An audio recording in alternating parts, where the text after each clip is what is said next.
mantengan el fuego encendido. Jamás permitan que se apague. Al calor del fuego. Bienvenidos al calor del fuego. Hoy vamos a aprender de lo que es amar a esas mujeres que muchas son madres cabeza de familia. Vamos a aprender de vientre seguro, de maternidad, entonces como con todo el amor que podríamos desplegar. Un matrimonio que se dedica a hacer esto, a servirle a esas mujeres, para que se sientan felices, para que sean madres felices, para que no tengan la opción de abortar, sino de amar profundamente. Por eso invitamos a Jorge Díaz, que está con nosotros. Él es teólogo de la Universidad de Medellín, aunque nació y vivió mucho tiempo en Bucaramanga, pero que luego se vino a Medellín a hacer su teología. Sí. Y después allá en Puerto Rico, vivieron en Estados Unidos, después se va a Puerto Rico y hace una especialización en todo el tema que tiene que ver con familia. ¿Cierto, Jorge? Gracias, sí, Pili, verdad que así fue. Bueno. Dios nos trajo aquí de Bucaramanga acá y después me dio la oportunidad de ir a Puerto Rico. Y nuevamente estamos acá. ¡Qué maravilla! Lina Ortega. También dedicada, y en Puerto Rico te dedicaste a todo lo que tiene que ver con el tema de Dula. Sí, ahorita nos vas a explicar un poquito más acerca de eso. Pero bienvenida al programa, dedicados allá en Puerto Rico de tiempo completo dedicados a la fundación. De tiempo completo, sí, desde el principio. Buenos días, Pili, gracias por estar aquí, gracias por la oportunidad. Y bueno, les contamos un poquito todo lo que vivimos en Puerto Rico, fue muy lindo y queremos compartirlo con toda la gente. Bueno, háblenme cómo empezó todo, o sea, desde qué momento decidieron hacer esto. Ustedes eran empresarios, sí. Según lo que yo recuerdo, eran empresarios dedicados a trabajar. Ay, un momento, me faltó una cosa muy importante. ¿Tienen cuántos hijos? ¿Cómo es el cuento de los hijos? Porque unos son adoptados y otros son de ustedes. Sí. Tenemos, con Lina tuvimos 2 hijos. Yo había tenido uno antes de casarme con ella y antes de llegar a la experiencia de la renovación espiritual, carismática, y había tenido otro hijo. Y después adoptamos 3 en el proceso. Tenemos 6 hijos y 7 nietos.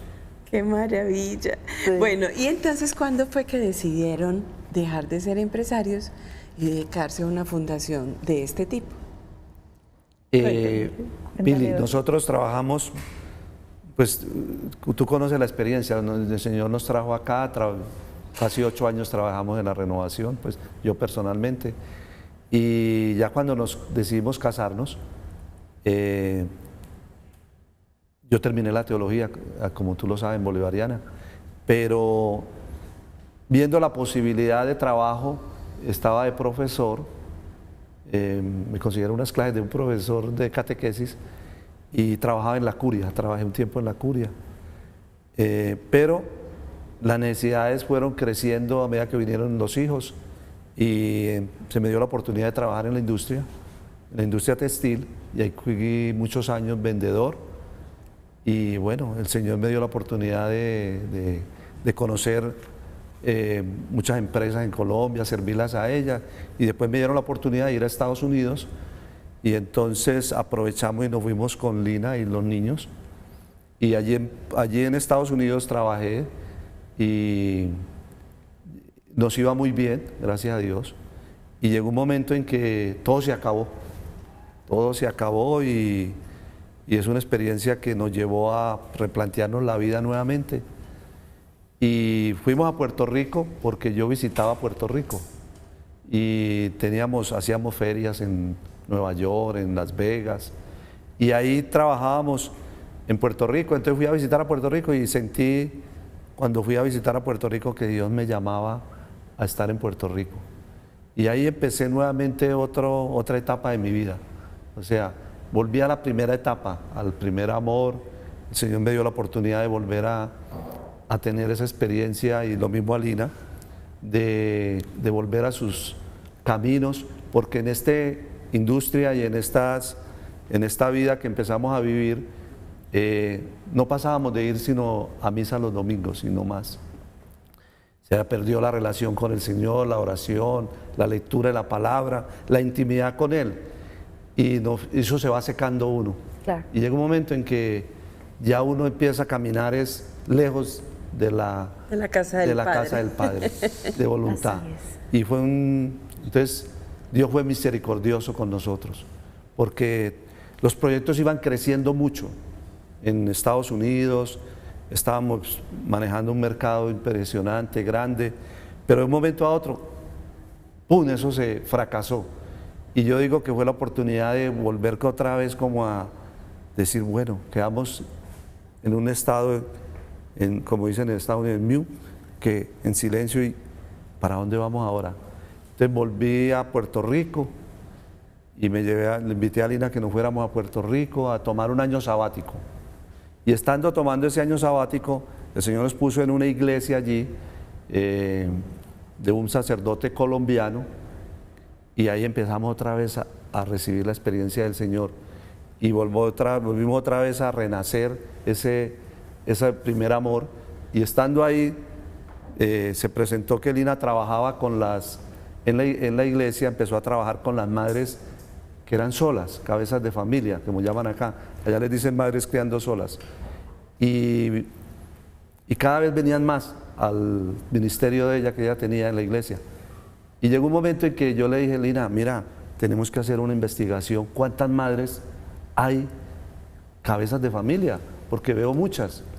Entonces nos fuimos a hacer estudios. Yo le dije, vamos a las universidades, a buscar en las universidades privadas y las universidades públicas qué estudios habían sobre las madres cabezas de familia.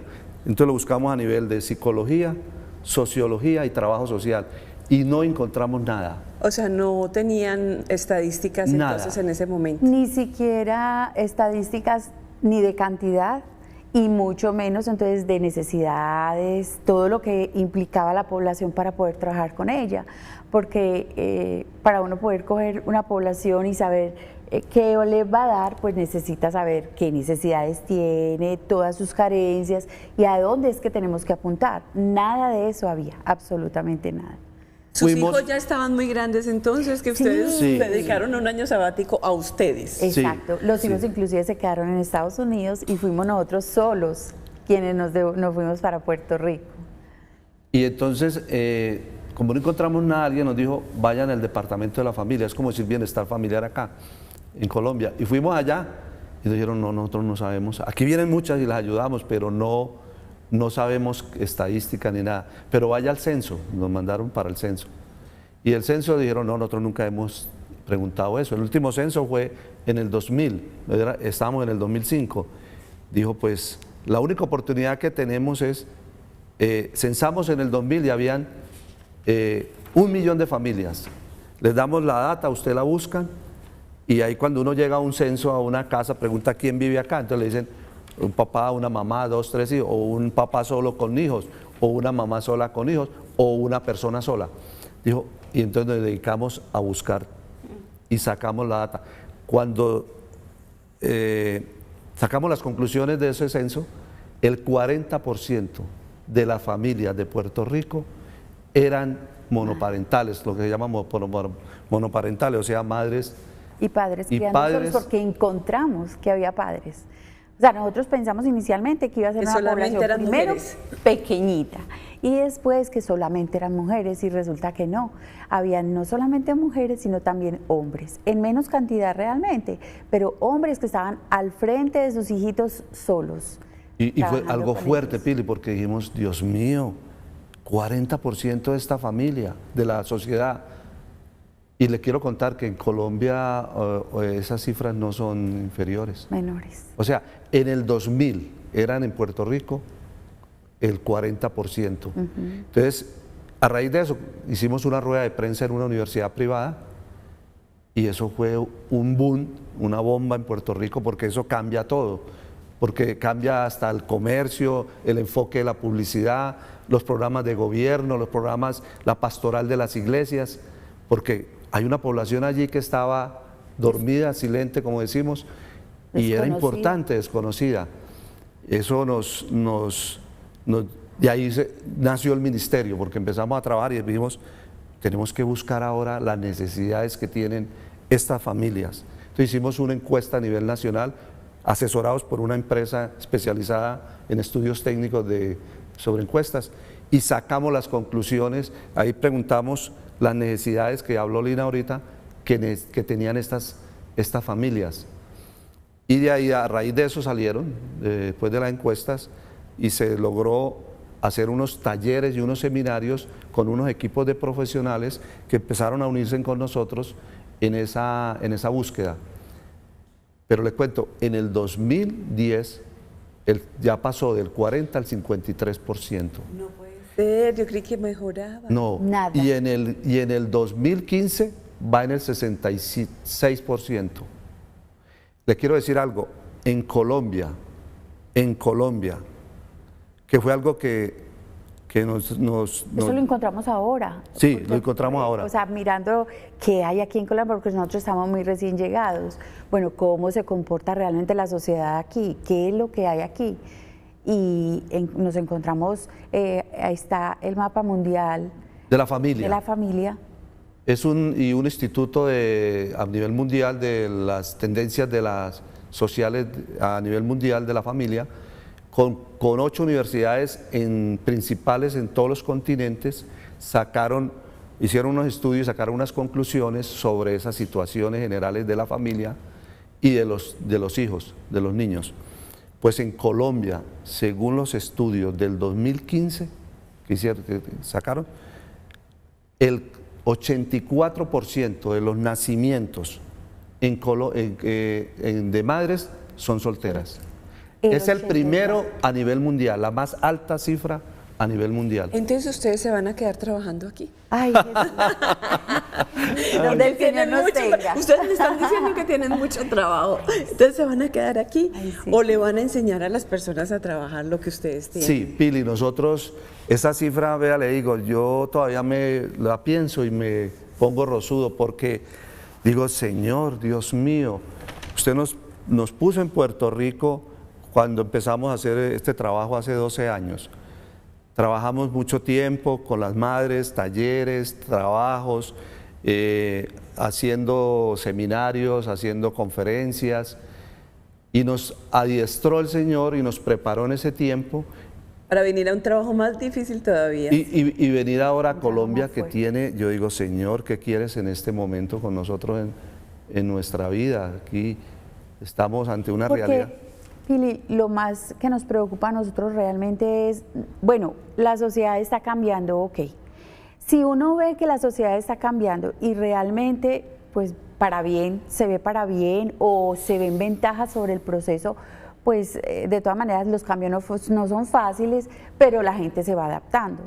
Pero para nosotros lo más fuerte es las consecuencias que trae eso en los niños, porque los niños es como que se quedaron en el aire, o sea, los niños, se abre una familia cuando se tiene la pareja, están embarazados, se supone que ese nidito que se hace entre ellos es el lugar más seguro que tiene ese bebé para poder crecer en el vientre y después, pues, criarse, ¿cierto? Sin embargo, estamos viendo que ese nido realmente es el lugar más difícil y más peligroso para ese bebé. ¿Por qué? Porque los niños están quedando solos, porque los niños se están criando solos. Las mamás tienen que salir a trabajar porque esa mujer no solamente se tiene que hacer cargo de su casa, de la comida de sus hijos, de toda su emocionalidad y su crianza, sino también que tiene que salir a trabajar. Porque lo que pasa, el papá en pensión, que no siempre pasa, porque lo normal es que haya siempre dificultades entre ellos, entonces esa es la forma de chantajearse uno a otro, es lo que hemos visto, se chantajean entre uno y otro y es muy poco lo que pasa al papá, entonces la mamá tiene que asumir ese ingreso que necesita ese hogar. Entonces los niños, ¿con quién se quedan? A veces las abuelas tienen la posibilidad de quedarse con ellos, pero a veces las abuelas también trabajan. También trabaja porque también es más chica. Exactamente, entonces es la amiga, la vecina, pues todo lo que la gente que pueda ayudar alrededor, que los niños quedan vulnerables, vulnerables, expuestos. esa es la palabra. Y hay unas estadísticas, o sea que en Estados Unidos todo son estadísticas, todo son análisis y cifras. En el libro que escribe Lina sobre el vientre seguro, hay unas estadísticas que quisiera que las leyera. Cuéntanos, sobre Lina. las consecuencias de tantos hogares monoparentales, de tantos hijos sin papá o sin mamá, dependiendo quién se fue del hogar. Cuéntanos. Las estadísticas dicen, entre las personas con desórdenes de conducta, el 85% han carecido de papá. Entre las personas que tienen desórdenes de conducta. Entre los desertores escolares, el 71% han carecido de papá. Los pacientes de abusos de sustancia, el 75% han carecido de papá. Entre los suicidas, el 63% han carecido de papá. Los violadores sexuales, el 80% han carecido de papá. Entre los confinados, Están en la cárcel. 85% han carecido de papá. Los divorciados, el 85% han carecido de papá. Pero una pregunta se me ocurre acá. Estamos hablando, bueno, de las estadísticas y de los resultados, pero ¿el trabajo tendría que ser con las mujeres o una pregunta muy importante? ¿Tendría que ser con los hombres? Porque obviamente un hijo que ha venido de una figura o de una familia monoparental tendrá una tendencia también muy grande a abandonar a la mujer cuando él sea el que dirige ese hogar, porque no va a tener figura paterna que entonces lo implemente, lo haga crecer, lo haga... le dé todas las herramientas para ser papá. O sea, ni esposo ni papá. Y lo más triste es que hay una gran mayoría de mamás criando solas, que sus madres fueron mamás criando solas y sus abuelos fueran criando solas. O sea, desaparece la figura paterna. Entonces, llega en un momento dado un hombre a la casa y ella no tiene ninguna noción de manejar ni esposo ni papá para sus hijos, o sea, darle la autoridad a sus hijos. Por eso es que hoy día vemos muchas mujeres que dicen, yo soy capaz sola. Yo lo hago sola, o sea, yo no necesito un hombre, porque la realidad es, yo no tengo una imagen en mi mente y en mi corazón y en mi estructura de vida de un papá y de un hombre en mi casa, entonces mi mamá se ha tenido que sustentar sola. ¿La vio? La vi, a mi abuela la vi, y es lo que estamos repitiendo ahora, ¿cierto? Hay una empresa, conozco una empresa, mejor dicho, de la ciudad de Medellín, que solo contrata mujeres cabeza de familia. Lo vi, hermoso. Porque ese es su trabajo social. Claro. Sí. Bueno, entonces listo, estamos dando oportunidades, pero ¿cuáles son las ideas de ustedes? ¿Qué quieren hacer? ¿Qué quieren implementar? Primero, háblame de ese libro. Bueno, entonces, fue un proceso muy largo, porque mira, Pili, cuando estábamos trabajando con las mamás inicialmente, pues es como darles, yo sentía mucho que yo les daba mucho porque yo las acompañaba, las ayudaba, las aconsejaba. Ellas viven de crisis en crisis porque es pues manejar todo lo que tienen encima, más la relación con el papá, bueno, pero poco a poco trabajamos muchos talleres con ellas para que ellas fueran como que capacitándose y recibiendo herramientas para poder trabajar, pero yo sentía que no había como que un trabajo donde yo pudiera llevar una mamá de un punto A un punto B, porque se trata de una transformación. De un proceso. Claro, si yo estoy aportando, pues yo tengo que ver como un tipo de resultado, si pudiéramos llamarlo así. Lo que queremos es poderla llevar a otro estado.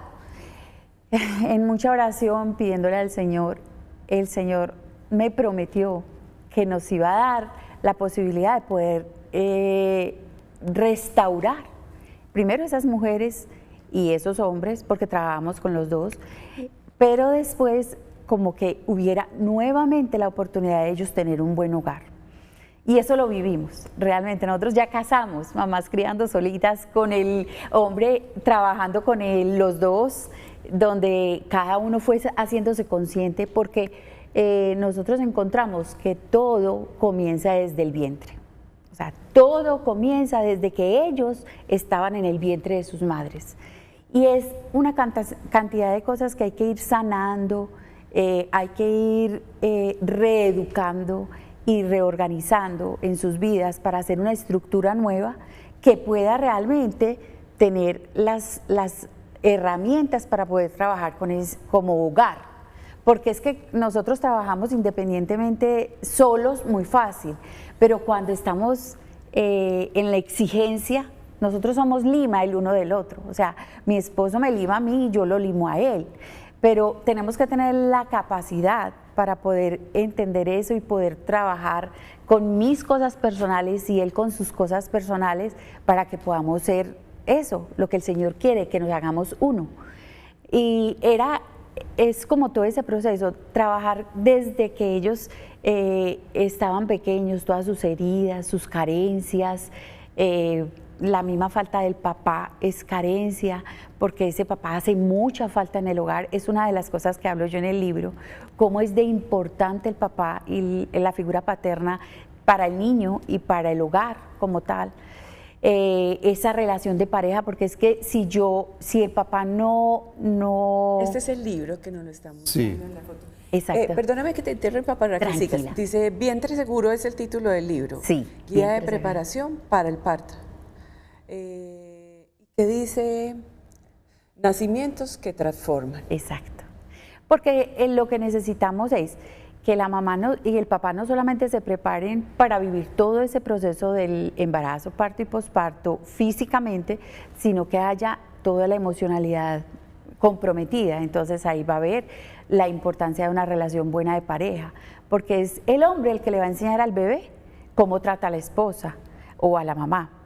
La mamá, cómo trata al esposo, cómo se tratan entre los dos, qué sintonía de emocionalidad hay, el amor que hay entre ellos y así mismo con ese bebé. Entonces, todo eso lo aprendemos es en la casa, todo eso. Y esta herramienta del libro que tú nos estás mostrando en este momento de Vientre Seguro, Sí. es una herramienta que le puede servir a personas que trabajan con mujeres cabeza de familia o con familias. Cuéntanos un poquito, pues mejor dicho, lo pueden adquirir y pueden trabajar sobre eso, de todo lo que ustedes han trabajado, van a tener herramientas de trabajo. Pili, es que el libro, Lina estaba contando el proceso. Nosotros trabajamos en los 13 años que trabajamos con las madres, cabezas de familia y padres. ¿Qué pasó? Que varios años trabajando con padres, teníamos 2 programas, PACS, Padres Criando Solos, y MAX, Madres Criando Solas. Después de trabajar muchos años con ellos, dijimos, mira, pero cuando vino el otro censo que te conté en el 2010, y esa cifra subió un 13%, y en el 2015 ya, ya estaba en el 67%, o sea, eso iba subiendo vertiginosamente. Entonces dijimos que a un 33% de familias estables. Y cuando fuimos a trabajar sobre esas familias estables, descubrimos que no ese 33% eran estables.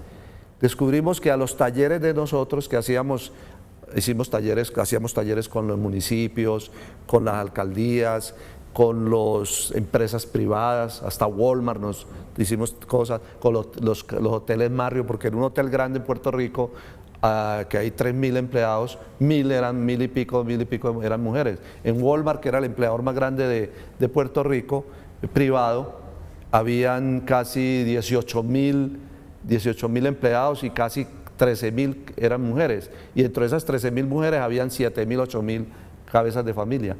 Entonces, empezamos, dijimos nosotros, en todas las niveles socioeconómicos, porque era tanto la mamá raza, pues que trabaja obrera, como decimos nosotros, pero en los altos ejecutivos también había esas mamás. Eso a todos los niveles. O sea, que es a todos los niveles, exacto. Y entonces dijimos nosotros, bueno, empezaron a llegar a los talleres mamás que estaban casadas o papás casados. Pero en una situación de peligro, digámoslo De así. peligro, De sí. peligro. Nosotros las llamamos familias débiles. Débiles. Y empezamos a hacer estadística, porque ya todo se mete uno en estadística allá en Estados Unidos, porque Puerto Rico pertenece a Estados Unidos.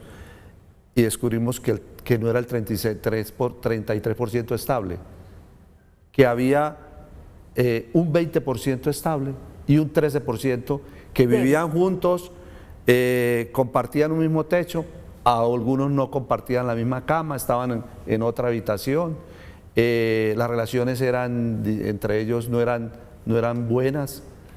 Dijeron, vinimos acá porque aunque yo tengo un esposo, mi esposo no es presente en la educación de los hijos. Por eso yo me consideré una madre criando sola.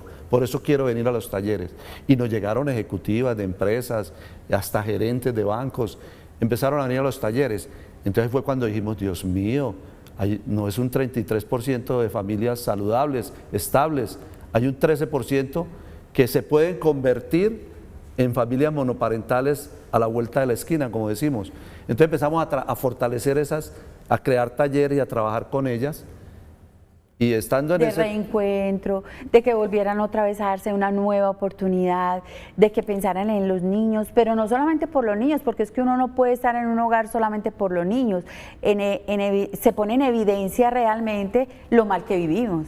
O sea, yo puedo estar con mi esposo, pero si yo no tengo una relación con él en amor, realmente, estoy con mis hijos, pero vivimos amargados todos, porque yo estoy amargada con él y él está amargada conmigo. Entonces, es volver a que ellos vuelvan a conectar, vuelvan a sintonizarse, vuelvan a ese primer amor inicial y empiecen a entender dónde fue que se empezó a abrir esa brecha, que empezaron a dañarse las cosas. O sea, la vida en familia normal, porque podríamos decir así, la vida en familia normal es feliz. O sea, tienen sus relaciones normales, tienen gozo entre ellos, disfrutan de su presencia. Esa es la vida normal.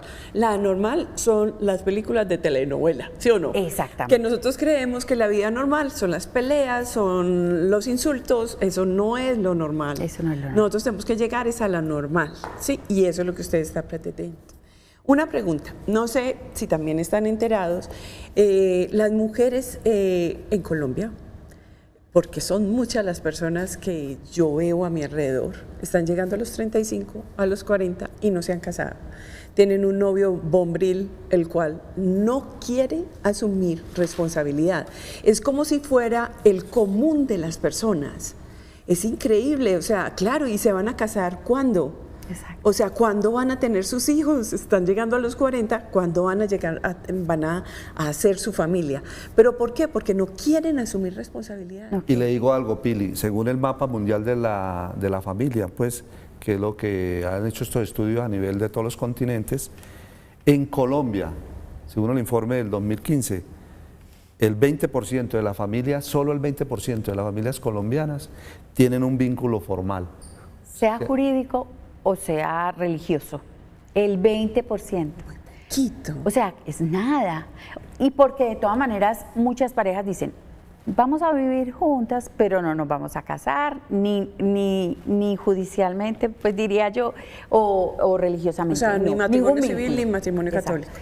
Lo que queremos es vivir tranquilos, no sé qué. Pero ¿qué seguridad hay ahí? O sea, es que no hay hay una inestabilidad continua. Eso es casi que psicológicamente la gente llega diciendo, bueno, si nos va bien, perfecto, pero el día que no nos vaya bien, hasta luego. Y se ven muchas parejas que duran 13 años, 10 años, 5 años, no, pero ya, hasta aquí llegó porque ya no nos entendemos, somos incompatibles, es lo que dicen. Si la persona no tiene hijos, si las personas no tienen hijos, se hacen daño las dos, porque se hacen mucho daño las dos, pero las dos se separan y no hay problema. Pues no hay problema, pero si hay niños. Si hay niños. No solamente es el problema de cada uno de ellos, sus vacíos, sus heridas, porque salen con muchas heridas, sino dejan todo en ese niño o esa niña que quedó al lado de ellos. Y ella es la que ellos son los que van a sufrir más las consecuencias. Le voy a dar un dato también que salió en este estudio. Colombia ocupa el 4º lugar en el mundo donde los niños no viven con ninguno de los padres. Solo lo superan 3 países de África, que son Tanzania, República Democrática del Congo y No me acuerdo la otra y no la traje. Se me escapó. ¿Pero qué quiere decir? ¿Y entonces dónde viven? O con las abuelas, o con los tíos, o los dejan en otros lugares, pero no viven ni con la mamá ni con el papá.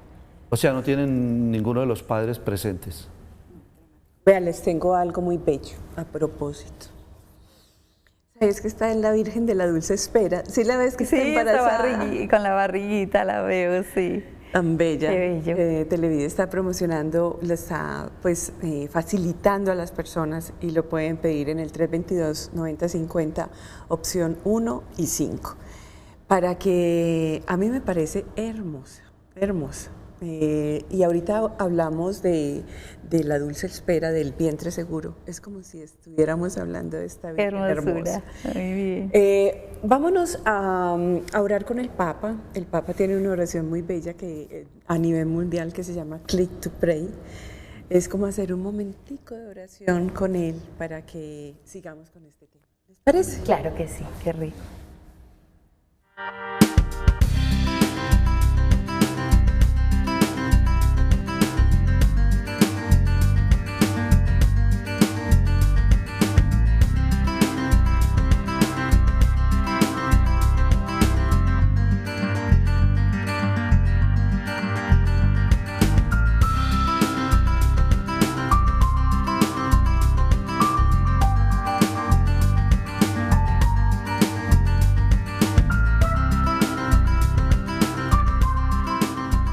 ¿Cómo? Ay. Les voy a contar una historia. Unas personas estaban pensando adoptar un niño y fueron al sitio donde podían ver los niños. Dentro de los niños había una niña que era sordomuda y estaba siendo rechazada y rechazada por muchos de los papás. Pasaron por la cunita y le dijeron, no, ella es sordomuda. Entonces ellos se devolvieron y como así que no, ella es sordomuda, no importa si va a ser sordomuda, nosotros no tenemos ningún problema con eso. Y entonces todos quedaron como muy impresionados y se llevaron su niña sordomuda. Era muy pequeña y después de mucho tiempo, de mucho amor, de mucha ternura, de estar con ellos, de decirle que es su mamá, que es su papá y todas esas cosas, un buen día la niña que se supone era sordomuda dijo mamá. Ay, qué hermoso. Wow. Ellos quedaron súper impresionados y la llevaron donde el médico. Y estando en el médico le empezaron a hacer toda la historia y desde dónde viene y por qué. Bueno, pues resulta que su madre había sido violentada, o sea, había recibido tanta violencia cuando esta niña estaba en el vientre que ella se hizo una caparazón y se volvió sorda. No quería escuchar nada de lo que le estaba pasando a su mamá y a ella en el vientre. Descubrieron que el amor y la ternura de esos papás hizo que ella despertara a la vida y pudiera escuchar ya el amor. Por eso este tema que ustedes me están tratando en este momento para mí es una cosa que habla muchísimo de esa vida dentro del útero, de esa vida, de ese vientre seguro y que puede producir cuando los niños llegan a la vida. Un niño deseado, un niño que le cantan, que le hablan, que incluso muchas veces cuando están muy bebés su papá le habla y entonces voltea porque claro, lo escuchó antes de nacer, ya sabe que ese es su papá. Es su voz, sí. Reconoce su voz. Realmente como que solamente hace muy poco tiempo nosotros sabemos qué es lo que sucede dentro del vientre, porque no ha habido aparatos suficientes para poder ver todo lo que sucede dentro del vientre. Pero hoy día hay el 4D, el 3D. No, es que es impresionante, uno los puede ver completamente.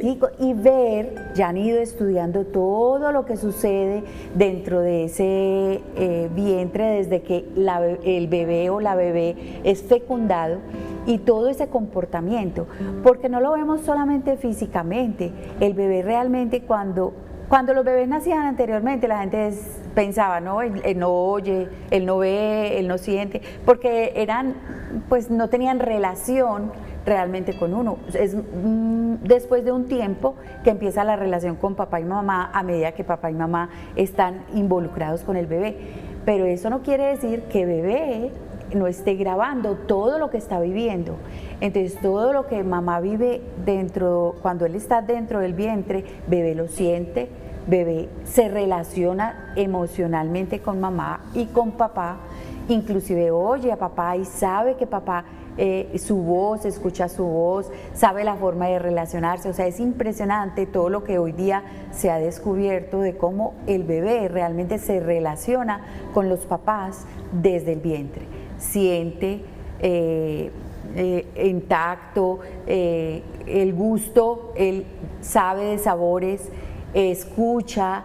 O sea, es mucho lo que ya se conoce, que desde el vientre empieza el bebé a reaccionar. Asimismo el amor, o sea, es que el amor es básico para todo, el amor, como dice la palabra, el amor cubre multitud de faltas, el amor es lo más importante de estímulo para el bebé. Bueno, ¿y cuáles son los proyectos? ¿Tú me puedes prestar el libro que lo quiero ver? ¿Y cuáles son los proyectos? Bueno, ¿por qué entonces nosotros nos fuimos a trabajar con esas parejas iniciales que están embarazadas? Yo hice una certificación en doula y educadora perinatal. Pues eso me lo llevó el Señor. A mí me ha encantado el tema realmente toda la vida, sin embargo no entendía cómo el Señor tenía ese pedacito del rompecabezas para unir todo. Pero lo que el Señor realmente está buscando es poder trabajar con esas parejas, porque es que cuando uno queda embarazado, como que la vida, uno dice, ok, me voy a replantear mi vida, tanto hombres como mujeres. Traer un niño al mundo pues es un shock fuerte para la persona y hace que se replanteen muchas cosas en la vida. Y es el momento en que podemos coger esas parejas y poder trabajar con ellas y hacerles entender primero la importancia de nosotros tener una relación con Dios, porque Dios es el único que puede darnos las herramientas de poder trabajar en ese hogar, mi sanación interior, las carencias y heridas que tengo desde niña y desde el hombre desde niño, para poder entonces tener las herramientas de poder trabajar con mi hijo, porque es que lo que yo soy es lo que le voy a transmitir. O sea, lo que yo tengo por dentro es lo que yo voy a dar. Si yo tengo heridas, amarguras, tristezas, todas las carencias que pude haber tenido desde mi niñez, eso es lo que yo le voy a dar a mi hijo. Entonces, escoger a esas parejas y hacerles entender y poder empezar a fortalecer esos nidos de amor que están en el inicial y que están tal vez ese amor empezando, está floreciendo, y poderlos ir llevando para que maduren ese amor y para que se fortalezca y se vuelva firme ese hogar. Jorge, Pili, ¿y no sí. se podía hacer trabajo de prevención, digamos, de prevención en hombres? Sí. O sea, Claro. de prevención en hombres, para que en sus colegios ellos también vayan sintiendo esa alegría de tener un vientre seguro. Me explico, de Sí. tener una mujer que su vientre, su niño, su familia, sueños en pareja. O sea, porque es que eso es lo que Es que tenemos los que hacer. cursos No lo que han hacemos tenido. realmente son con los dos, porque es que tenemos que involucrar el papá. Sí, pero es que estamos hablando de papá Solitos. y mamá. Pero si Los estamos papás hablando solitos. de que el 80% de las familias nunca han tenido un papá, hay que enseñarles a ser papás Total, y esposos. y esposos, pues antes de que lleguen a esa relación. No que fácilmente, no, la mujer es capaz sola, entonces yo me voy. No, de enseñarles a vivir una vida de familia. No. Totalmente. Sí, lo importante que nosotros, después de trabajar estos 13 años con esas familias monoparentales, tanto papás, como te digo, porque hay papás, hay un alto número de papás, tanto así que hace como unos 8 o 9 años, el director de vida social de la revista Semana de Bogotá me llamó a Puerto Rico, supo del trabajo que hacíamos y dijo, yo quiero hacer algo, pero en los papás, no quiero enfocarme en la mamá, sino en los papás. Sé que tienen el programa PACS, Padres Criando Solos. Ilumíneme sobre eso, que yo quiero hacer un estudio y una investigación, y en la próxima revista de junio, de la fecha de los padres, voy a sacar un estudio sobre eso. Y entonces yo le iluminé todo el trabajo que habíamos hecho y me dijo, no, quedo agradecido. Y después me hizo llegar una revista, como en el 2008, 2009, salió una, en el mes de junio, un papá sentado con 2 niños tocando un piano, y él hizo un estudio, el equipo de investigación de semana, lo hicieron no solo a nivel de Colombia, de los papás, sino a nivel del mundo, de Estados Unidos, de Europa, o sea, hicieron un trabajo muy serio. Y él quiso resaltar eso, cuántos papás están con sus hijos que se quedaron y los están criando, y la cifra es alta. O sea, no sé cuánto sea en Colombia en este momento, y es un tema para poder, incluso yo voy a ir a Bogotá, porque la universidad que participa por Colombia en estos estudios a nivel mundial, no sé si se podrá decir la universidad o no, es permitido, la Universidad de La Sabana, que tiene un instituto dedicado a la familia. Es que ellos tiene un trabajan instituto muchísimo dedicado a la familia. Es más, tienen una maestría y un doctorado en familia. En familia nomás. Y la idea es poder hacer un enfoque en los papás también, como tú dices.